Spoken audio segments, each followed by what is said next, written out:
Naghahanap ka ba ng panghanap buhay na motorsiklo? Ito ang offer sa iyo ni Yamaha, ang Yamaha YTX 125. Maporma, matipid kumonsumo ng gasolina, malakas ang makina at syempre talagang maasahan mo sa kahit anong biyahe. So kung isa ka sa naghahanap ng motorsiklo na perfect pang tricycle, panoorin mo itong video na to dahil sa video na to ay pag-uusapan natin kung ano ba ang kayang i-offer sa atin itong Yamaha YTX 125. Sulit nga ba itong pang tricycle? Tara samahan niyo kung isa-isahin ng detalye ng motorsiklo na to at alamin na rin natin kung magkano ba ang presyo nito para magka-idea ka kung sakaling maglalabas ka na ng bago mong motorsiklong panghanap buhay. Pero bago ako magpatuloy, kung hindi ka pa nakasubscribe ay mag-subscribe ka na dito sa ating channel at i-hit mo na rin yung notification bell para ma-notify ka pag may bago tayong upload. Meron din tayong Facebook page, paki-like and follow na rin. Maraming salamat mga tol.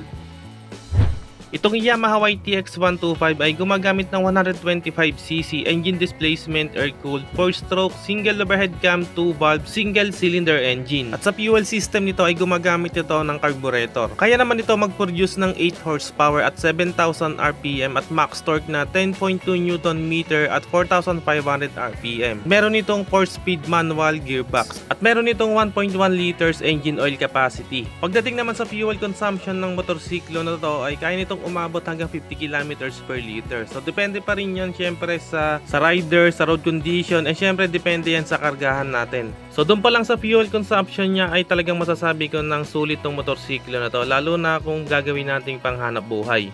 Pagdating naman sa pormahan ng motorsiklo na to ay hindi naman siya ganong katindi yung itsura niya. So ibig sabihin simple lang yung itsura niya. Siyempre nakadesign lang to pang hanap buhay. Hindi naman natin kailangan ng masyadong maporma. Pero kung gusto nating papormahin to, madali lang naman to papormahin. Bibili lang tayo ng mga aftermarket accessories ay talagang paporma na tong motorsiklo na to.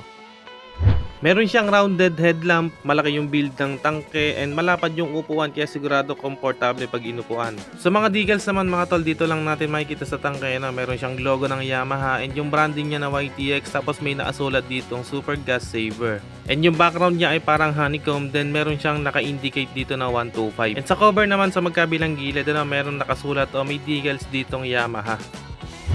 Ang maganda dito mga tol, ready na tong sabitan ng sidecar dahil meron siyang mounting dito o yung lusutan ng tubo. So hindi na tayo mahihirapan magpakabit ng sidecar. At ito pa mga tol, hindi na natin kailangan bumili ng extra shock absorber sa likod dahil meron na itong 4 na shock absorber sa likod kung sakaling magpapakabit tayo ng sidecar. Kung hindi naman ay pwede naman natin yan tanggalin. At meron na rin tayo ditong naka-ready na footrest para dun sa back ride.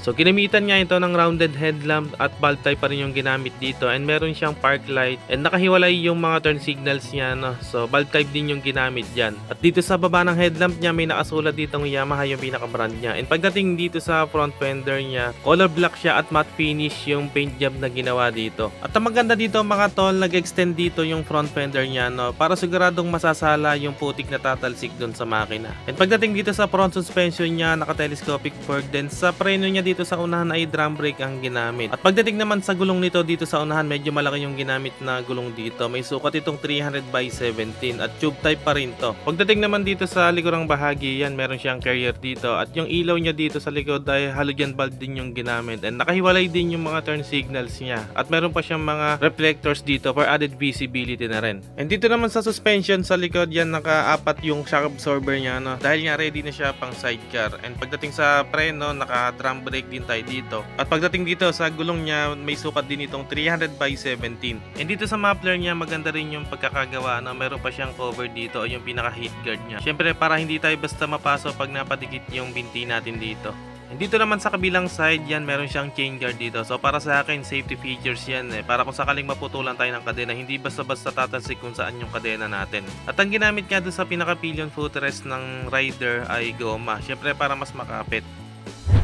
Dito naman sa kanyang instrument panel o sa meter panel niya, very simple lang yung design. So meron lang siya ditong speedometer, odometer, and yung light indicators niya ay neutral, turn signals at yung high beam. So maganda sana kung meron na rin tong fuel gauge at yung gear indicator niya. And sa susian ay very common lang din yung ignition niya at yung lock ng handlebar. Pagdating naman sa mga switch dito sa handlebar dito sa kanan, meron lang tayo dito ng electric push start.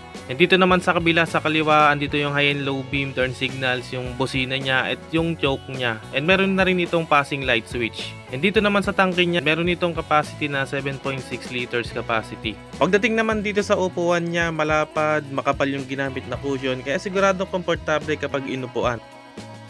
Pagdating naman sa kanyang seat height, may sukat itong 800mm at ang kanyang minimum ground clearance ay 170mm at sa timbang naman ito ay may bigat itong 114 kilograms. Kaya sa mga nagbabalak maglabas ng pangpasada o panghanap buhay pang tricycle na motorsiklo, baka ito nang hinahanap mo ang Yamaha YTX 125. So dito nga pala to mga tol sa Neymar Yamaha Nasugbu, Batangas branch. Hanggang dito na lang muna mga tol. Kung nagustuhan mo tong video na to at kung nakatulong sa'yo at kung bago ka lang dito sa ating channel, abay mag-subscribe ka na at i-hit mo na yung notification bell para ma-notify ka pag may bago tayong upload. Meron din tayong Facebook page, paki-like and follow na rin. Maraming salamat mga tol, always ride safe and God bless.